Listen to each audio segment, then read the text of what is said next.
Frères et sœurs dans le Seigneur, bonjour et merci de nous suivre.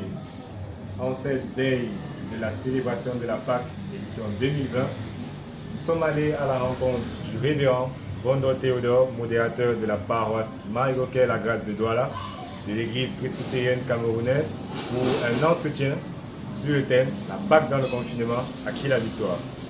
Révérend pasteur, bonjour. Bonjour Joël. Veuillez prendre place. Merci.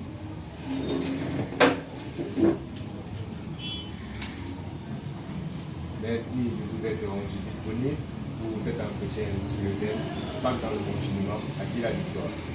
À vous la parole. Merci. La pandémie du coronavirus, avec sa loi du confinement, garde les chrétiens dans les maisons et hors des temples. Chose qui perturbe considérablement la célébration de la fête de Pâques édition 2020. Ainsi, des chrétiens s'interrogent et certains développent des points de vue pour essayer de comprendre pourquoi est-ce que cette situation peut perdurer et trouver des voies et des moyens pour sortir de cette impasse. Et parmi les théories développées, on se rend bien compte que pour la plupart,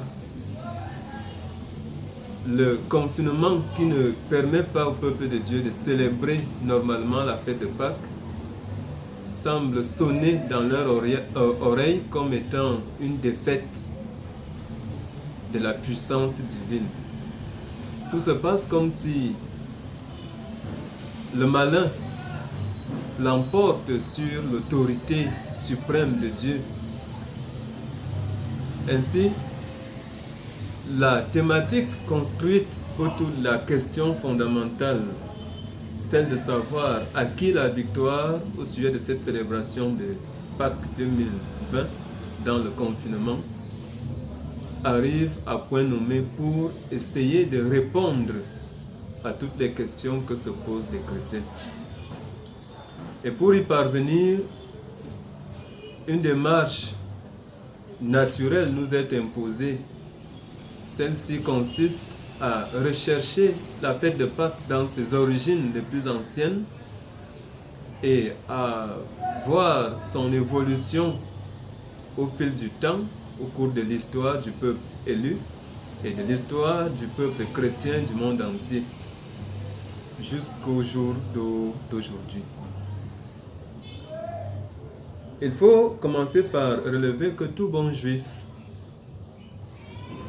observait depuis l'Ancien Testament un certain nombre de fêtes qui passaient pour être des fêtes capitales d'une importance déterminante, notamment la fête de Pâques en tête, et qui peut encore correspondre avec la fête des pains sans levain. C'était une semaine de célébration. Il y avait la fête des récoltes, il y avait la fête des semailles, il y avait la Pentecôte, il y avait le Yom Kippour, qui était le jour des expiations, ou le jour de la grande expiation. Et il y avait une autre fête dont on retrouve les traces dans le Nouveau Testament, notamment dans l'Évangile selon Jean, connue sous le nom de la fête, en tout cas elle commémorait le fameux projet intrigant de Haman contre les Juifs en captivité à Babylone. Et une autre fête qui commémorait également la restauration du temple par Judas Maccabée vers l'année 164 avant Jésus-Christ. Donc ça, c'était des fêtes que célébraient les Juifs. S'agissant donc de la fête des pains sans levain, ou de la fête de la Pâque, la plupart des chercheurs semblent soutenir que Moïse se serait inspiré des traditions anciennes existantes dans la mise sur pied, selon l'ordre qu'il avait reçu de l'Éternel, la mise sur pied de la célébration relative à la Pâque ou à la fête des pains sans levain. D'ailleurs, la fête de la Pâque telle qu'elle est célébrée semble combiner deux événements. D'ailleurs, d'abord, la fête des Azimes ou des pains sans levain proprement dite, qui était une célébration agricole dans les nations païennes, et la fête de Pâques proprement dite, qui était donc une célébration à caractère pastoral, souvent relative à la transhumance. Cette fête de Pâques, dont on retrouve l'institution dans le livre de l'Exode au chapitre 12, est donc la commémoration, c'est-à-dire pour le peuple juif, la commémoration de sa sortie d'Égypte et donc de l'Exode, sa sortie de la maison de servitude. Mais il faut déjà, avant de continuer, relever que nous avons Pâques sous deux orthographes dans la langue française. Il y a Pâques sans S et il y a Pâques avec S. Donc jusque-là, nous parlons de la Pâque sans S, parce que Pâques avec S, nous le verrons certainement dans les prochaines secondes, est relative à la célébration chrétienne à proprement parler. Donc Pâques sans S, c'est donc la Pâque juive. Il était question pour les enfants d'Israël encore en Égypte de se réunir en famille, et chaque famille devait immoler un agneau ou un chevreau, et si le nombre des habitants d'une maison n'était pas suffisamment considérable, une famille pouvait donc s'associer à une autre, et ainsi les deux familles s'arrangeaient à immoler un agneau ou un chevreau dont il fallait prélever le sang et marquer les deux montants de la porte et le linteau, au niveau des linteaux de la porte, de chaque porte, afin que l'ange exterminateur qui devait éliminer les premiers-nés d'Égypte, reconnaissant les maisons des Israélites par le signe du sang sur les linteaux et sur les montants des portes, passe donc au-dessus de leur maison et épargne leur premier-né. C'était donc le signe que certaines familles, certaines maisons, dont notamment celle des Israélites, étaient à épargner de ce massacre.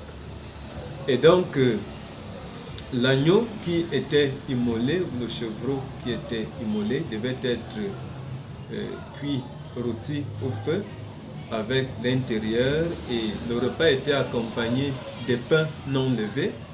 On s'accorde à dire que les pains sans levain, c'était le symbole d'un départ précipité.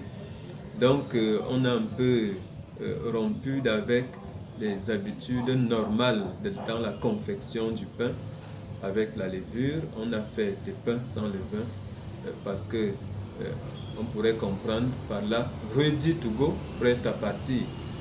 Et le repas devait être également accompagné des herbes amères. Et donc, cette nuit-là, l'ange exterminateur est effectivement passé et a exterminé les premiers-nés d'Égypte.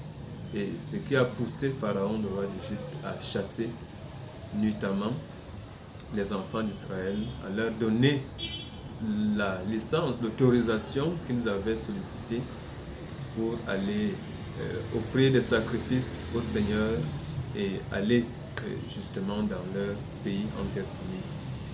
Ainsi, Pâques, tel qu'institué, est donc le signe du passage, pour certains, le signe du passage de la mer Rouge, le signe du passage du grand désert, le signe de la libération. En fait, c'est l'idée qu'il faut retenir, c'est l'idée maîtresse. Pâques est la commémoration de la libération d'Israël par Dieu le Créateur, l'époux du peuple élu. Et cette journée a été instituée par Dieu, d'ailleurs le mois d'Aviv, encore appelé plus tard Nissan, a été adopté comme étant le premier mois de l'année juive selon l'institution divine, et la Pâque était donc célébrée au cours de ce mois, notamment le 14 décembre. Cette fête a connu une évolution dans le temps et au fil de l'histoire du peuple d'Israël, si bien que avec les réformes d'Ézéchias et notamment celle de Josias, on va assister à un déplacement de la fête de ce qu'on pouvait appeler une célébration en famille vers une célébration dans le temple à Jérusalem. Et cette célébration dans le temple à Jérusalem a donc existé comme ça, comme tel, jusqu'au moment où, après notamment la destruction du temple en 70, on est retourné à la fête de Pâques en famille. Donc en 70 de notre ère, donc après Jésus-Christ. Et vous pouvez retrouver justement les réformes de Ézéchias et de Josias dans le deuxième livre des Chroniques, chapitre 30, verset 1 suivant, au chapitre 35, verset 1 et suivant. Donc c'est, comme nous le disons, à partir de ces réformes que la fête de Pâques se transporte de la famille pour le temple à Jérusalem. Les Juifs ayant trouvé que Jérusalem était le lieu par excellence qui correspondait le mieux à cette célébration. Nous sommes déjà amenés à comprendre que dans l'institution de la Pâque, dans Exode 12, Dieu donne à travers Moïse ordre aux anciens du peuple de célébrer cette fête en famille, et chaque parent, chaque père de famille, chaque chef de famille était censé raconter l'histoire de la sortie d'Égypte à sa progéniture, ceci de génération en génération. Donc, vous comprenez que la fête de Pâques, dès l'origine, est une fête qui doit être célébrée en famille. Et justement, les réformes d'Ézéchias et de Josias sont à comprendre dans le sens d'un peuple d'Israël qui constitue une famille. Et vous voyez justement là qu'il est nourri le sentiment ou le vœu d'un peuple uni, d'un peuple solidaire et donc d'un peuple fort et béni, selon la proclamation du psalmiste. Voici ô qu'il est agréable qu'il est doux pour des frères de demeurer ensemble. Et la fête de Pâques a donc rassemblé au fil de l'histoire tous les Juifs au moins une fois chaque année à Jérusalem dans la ville sainte et dans le temple au sommet du mont Sion. Et au cours de cette célébration, il y avait de la louange, il y avait de ce qu'on peut appeler la lecture de la Torah, c'est-à-dire de l'écriture sainte, et il y avait un repas sacré qui était pris entre frères. Et Jésus naît dans ce contexte, et en bon juif, selon le récit des évangiles, notamment le récit de Jean, au chapitre 5, au chapitre 7, notamment, on voit comment Jésus, par conformation à la loi juive, va chaque année avec ses parents pour célébrer la fête de Pâques et bien d'autres fêtes qui étaient presque obligatoires pour tout bon juif à cette époque-là. Cependant, il est à noter que à l'époque du Nouveau Testament, il y avait la fête de Pâques, la fête de Pentecôte et la fête des récoltes, ou la fête des huttes, qui étaient célébrées avec grand écho, avec grand enthousiasme. Et avec l'historien Flavius Joseph, on estime qu'au cours de chaque fête de Pâques, on pouvait rassembler environ 3000 personnes à Jérusalem, même si les spécialistes estiment que le nombre est sous-estimé. Ils avancent un chiffre de 180 000 environ. Donc, et c'est pendant cette grande célébration que un repas fraternel était donc célébré, constitué d'un agneau rôti, des herbes amères, des pains sans levain et de 4 coupes de vin. Le scénario donnait exactement ceci. On procédait d'abord par un lavement de mains, et vous voyez que ce n'est pas aujourd'hui que le lavement de mains intervient. Les ablutions d'eau ont toujours existé. C'était à la fois un rituel d'hygiène, mais aussi un rituel spirituel, symboliquement spirituel. Donc, avant la célébration du repas pascal, on devait faire des ablutions, on devait se laver les mains. Je ne sais pas si l'homme moderne, l'homme qui se dit moderne, se retrouve dans cette honte qu'on soit aujourd'hui à lui apprendre encore à laver les mains, ce que faisaient déjà naturellement les hommes anciens. Donc, le rite commençait par une première coupe de vin, et après cette première coupe de vin, on lisait l'histoire de la Pâque selon Exode, et suivait donc une partie du Hallel, donc les psaumes allant du psaume 113 au psaume 118. Après cela intervenait la deuxième coupe, et puis le partage symbolique du pain, donc des pains sans levain. Après cela, la troisième coupe, puis la dernière partie du Hallel, et enfin la quatrième coupe. Nous pouvons en retrouver un écho dans l'Évangile selon Matthieu chapitre 26, notamment le verset 13. Et donc, au cours de cette célébration, Jésus va à Jérusalem, comme nous l'avons vu dans ce qu'il est convenu d'appeler l'entrée triomphale de Jésus à Jérusalem, et il y va sachant qu'il va donner sa vie. Il faut que nous essayions de voir quel est le comportement de Jésus au sujet de la célébration de la fête de Pâques. Jésus est avec ses disciples. Nous pouvons retrouver le récit dans l'Évangile selon Marc au chapitre 14 à partir du verset 12. Ici, Jésus est avec ses disciples et il lui demande où est-ce qu'ils vont manger la Pâque. Et Jésus les envoie dans la ville. Vous rencontrerez un homme portant une cruche d'eau, et puis allez, suivez-le. Là où il va entrer, dites au maître de cette maison qu'il prépare la chambre haute.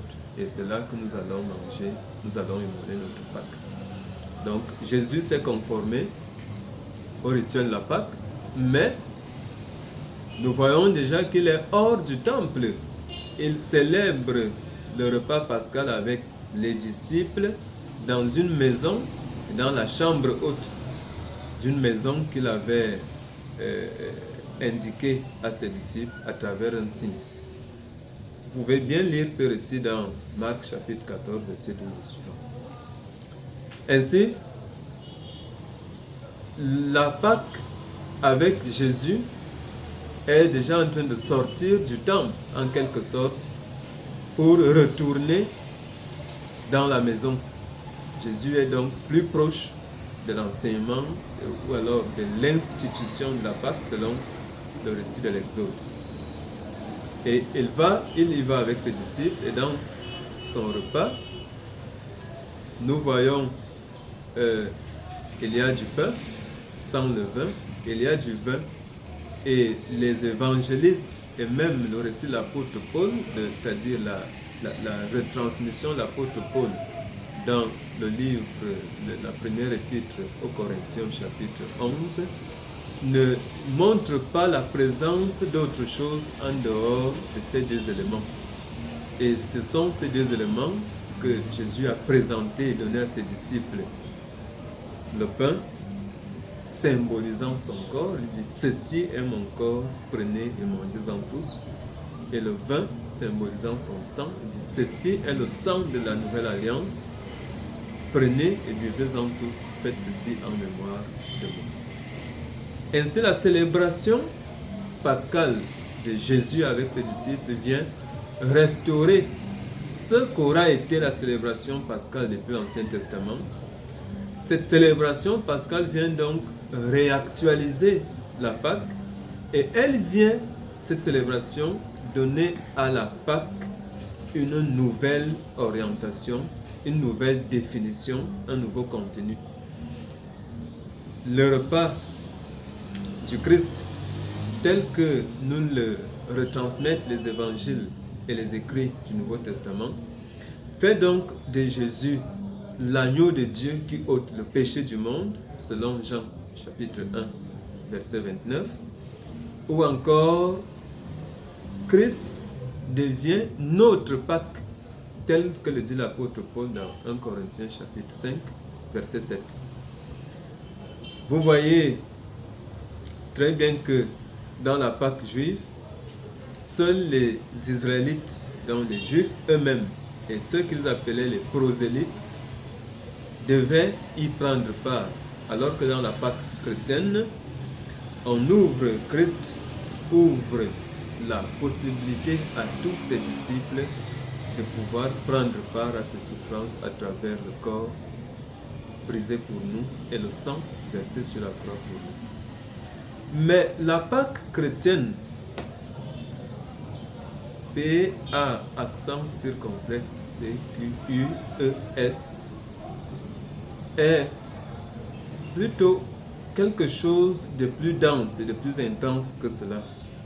Car en effet, il faut comprendre que la Pâque chrétienne tient lieu de ce qu'on appelle le Tridium.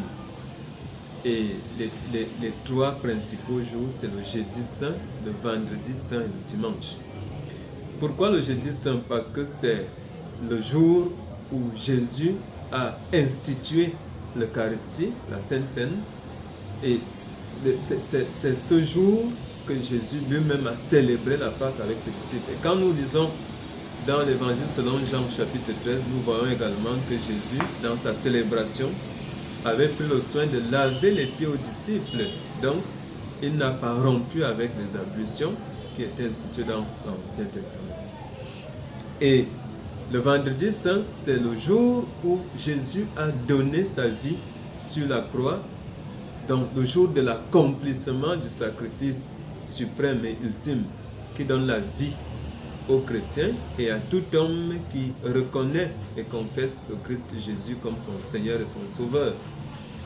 Et donc, après le vendredi saint, il y a le dimanche qui est le jour de la résurrection du Seigneur, selon qu'il est écrit qu'il est ressuscité le troisième jour. Et le peuple chrétien célèbre donc ce tridium, donc jeudi saint avec la Sainte Seine, l'Eucharistie, vendredi saint, le culte de crucifixion, et donc dimanche, c'est le signe de la victoire ultime de la lumière sur les ténèbres, de la vie sur la mort. Nous sommes donc appelés à comprendre un grand nombre de choses à travers ce petit parcours historique, ce survol panoramique sur la Pâque. La première chose à comprendre, c'est que Pâques, à l'origine, et d'une manière essentielle, fondamentale, est une célébration de famille.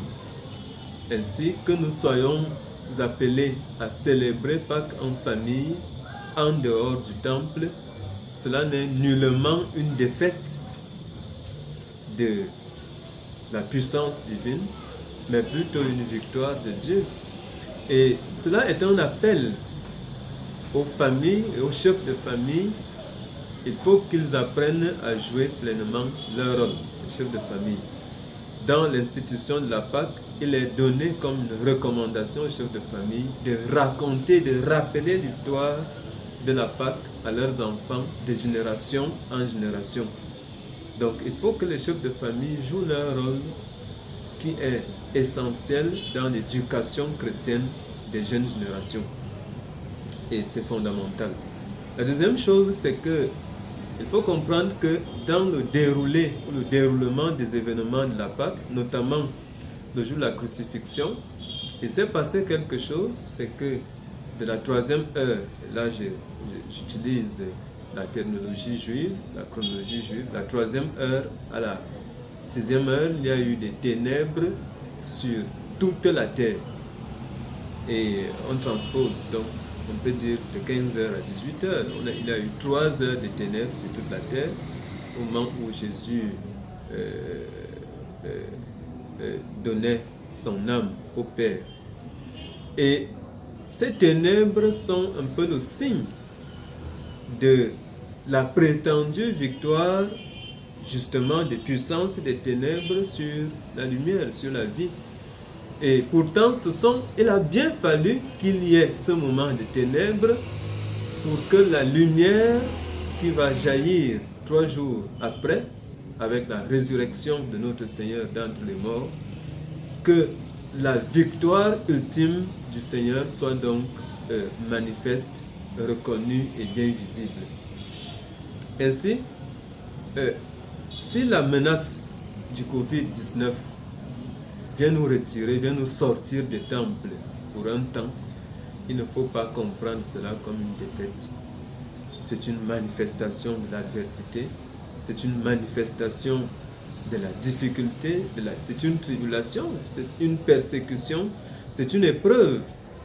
Et nous devons comprendre que l'épreuve vise en dernière analyse la manifestation, la puissance de Dieu, la manifestation, la gloire de notre Dieu. Il y a également lieu de comprendre que cette épreuve doit être gérée avec sérénité et dans la quiétude. Il ne faut pas s'inquiéter, il ne faut pas paniquer, il ne faut pas prendre peur. Parce que si nous paniquons, si nous prenons peur, nous allons tomber dans le piège dans lequel beaucoup de disciples de Jésus sont tombés au moment où les événements de l'arrestation et du procès se sont déroulés. Beaucoup ont trahi, c'est-à-dire ont renié Jésus. Et certains sont même restés très loin de lui.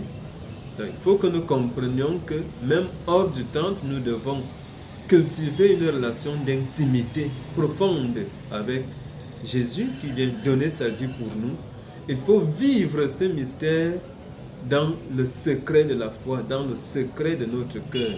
Chacun est donc appelé à faire une expérience plus approfondie et plus profonde de la relation intime avec le Seigneur. Autre chose à comprendre de la célébration pascale de 2020, hors de temps, c'est justement que la Pâque juive qui rappelle la sortie d'Égypte ne rappelle pas, et il faut bien le comprendre, ne rappelle pas l'entrée en terre promise. Après la sortie d'Égypte, qui est déjà une victoire, le peuple d'Israël a fait 40 années de marche dans le désert. Il y a connu des difficultés et des tribulations, et il a toujours été fortifié et délivré par la main de Dieu. Et même après son entrée en terre promise, le peuple n'a jamais été de façon totale à l'abri des tribulations. Il faut que le chrétien comprenne que, certes, la résurrection de Jésus est la manifestation de la victoire ultime de la foi sur les puissances des ténèbres, mais qu'elle ouvre la porte justement à cette marche vers la félicité céleste. Et donc, la Pâque est une victoire pour les chrétiens, victoire sur l'adversité, victoire sur les forces du mal, mais elle nous ouvre les portes pour une nouvelle marche avec Dieu. Et dans cette nouvelle marche avec Dieu à la suite de Jésus, nous ne sommes pas épargnés des tribulations et des difficultés. Ainsi, le chrétien comprendra que Pâques 2020 dans le confinement, ce n'est pas la défaite de Dieu, ce n'est pas la victoire du malheur, mais c'est plutôt la victoire de Dieu. Et pour que cette victoire du Seigneur soit effective dans ce monde en proie à la peur, en proie à la panique, à l'inquiétude, dans ce monde décimé par une pandémie qui n'arrive pas toujours à être stoppée. Il faut que le chrétien triomphe de cette peur, qu'il manifeste véritablement la victoire du Seigneur en vainquant, en domptant la peur, en s'interposant, en se superposant, en se plaçant au-dessus de la peur, en se plaçant au-dessus de l'inquiétude et en comprenant effectivement que même la mort par Covid-19, si c'est la mort d'un chrétien, d'un homme fortement ancré dans la foi et dans la connaissance de Dieu par Christ, cette mort n'est pas du tout une défaite, mais c'est plutôt une victoire parce qu'elle nous ouvre les trésors de la vie éternelle. Pâques 2020 dans le confinement, ce n'est pas une défaite de Dieu, mais c'est plutôt une nouvelle victoire. Et nous sommes appelés à manifester, à rendre visible et effective cette victoire de notre Seigneur sur la mort en brillant justement par notre attitude de sérénité, notre attitude de quiétude, notre attitude de combattant acharné et invincible. Que le Seigneur nous bénisse dans cette célébration pascale en famille. Merci, pasteur, pour toutes tes explications très édifiantes. Néanmoins, nous aurons une question pour vous, qui est la suivante. La famille aurait-elle une signification particulière pour la vie chrétienne? La famille aurait-elle une signification particulière pour la vie chrétienne? La famille a une signification particulière pour la vie chrétienne, mais aussi pour la vie sociale, la vie civique. La famille est le lieu par excellence du façonnement de l'être. Et je vais dire que la famille est la mère de l'être humain. Il faut que la famille, et nous interpellons davantage les parents, nous l'avons vu avec l'institution de la Pâque, Dieu, à travers Moïse, dit bien aux parents, aux anciens, aux chefs de chaque famille, qu'ils ont la lourde responsabilité d'inculquer l'éducation biblique relative à la célébration pascale à leurs enfants de génération en génération. Ainsi, nous comprenons que c'est dans la famille que l'homme naît, c'est dans la famille que l'homme se fait, c'est dans la famille que l'homme se fabrique, c'est dans la famille que l'homme se fonde une personnalité. Et le rôle de la famille, même dans le processus de la socialisation, est d'un intérêt capital. Donc, dans cette célébration de Pâques 2020, en famille et dans le confinement, les parents doivent comprendre que Dieu veut les interpeller davantage à jouer leur rôle.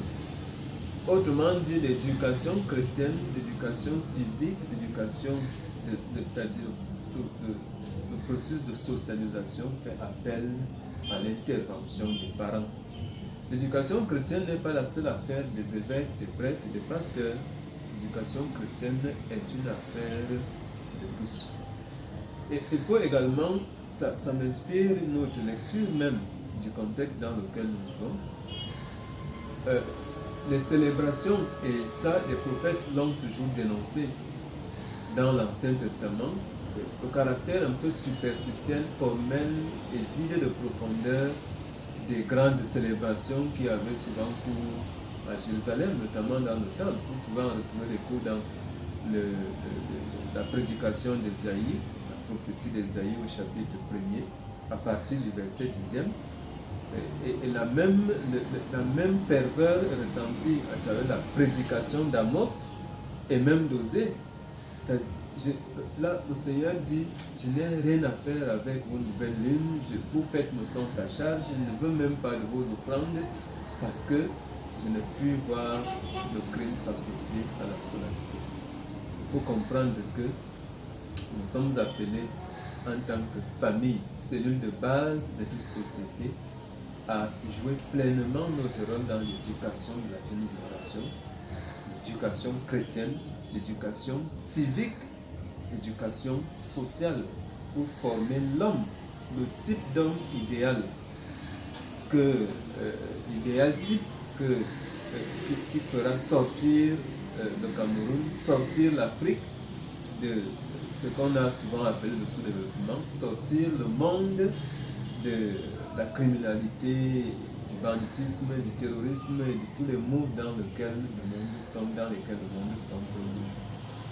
Donc le rôle de la famille, pour tout dire, est d'une importance capitale et prépondérante. Voilà, nous sommes au terme de notre entretien avec le révérend Vando Théodore. Merci pour votre disponibilité, révérend. Merci. Merci à vous tous qui avez écouté la vidéo. Surtout, n'oubliez pas de liker et de vous abonner juste en bas. Rendez-vous demain pour le culte de Pâques.